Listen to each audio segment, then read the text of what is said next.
Hello guys, আসসালামু আলাইকুম। আজকে একটা কুকিং ভিডিও নিয়ে চলে আসলাম, অবশ্যই ভালো লাগবো। তো কেন আমি প্রথমে মাংসটারে ম্যারিনেট করে নিলাম। এখানে এই মাংসটা ধুইয়া লাল মরিচের পাউডার দিয়ে নিছি, যত বেরির মাংস কারি পাউডার দিয়ে নিলাম,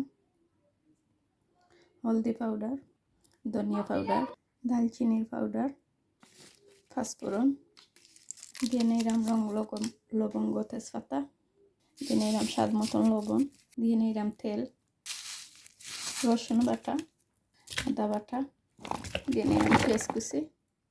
সব কিছু একসাথে আমি হাতে মাখাইয়া নিব। তেলে নেওয়া জিরা পাউডারটা দিতে ভুলে গেছিলাম, দিয়ে নিলাম। এখন আমি 1 ঘন্টার মতন রেস্টে রেখে দিলাম। তো এদিকে গাইজ আমি 1 ঘন্টা পরে চলে আসলাম। এখন আমি রান্নাটা বসিয়ে দিব। এদিকে হাঁড়ির মাঝে তেল দিয়ে নিলাম। এদিকে আমি বসিয়ে দিছি, তেলের মাঝে মাংস দিয়ে নিলাম। এখন আমি মিনিমাম আধা ঘন্টা রান্না করবো, আর কোনো পানি অ্যাড করতাম না। আর এদিকে আমার ফুয়ার জন্য আমি কবাব বানিয়ে নিলাম। তো এভরিডে কবাব বানানি লাগে। আমার ছোটো ফুয়া কবাব না ছাড়া ভাত খায় না।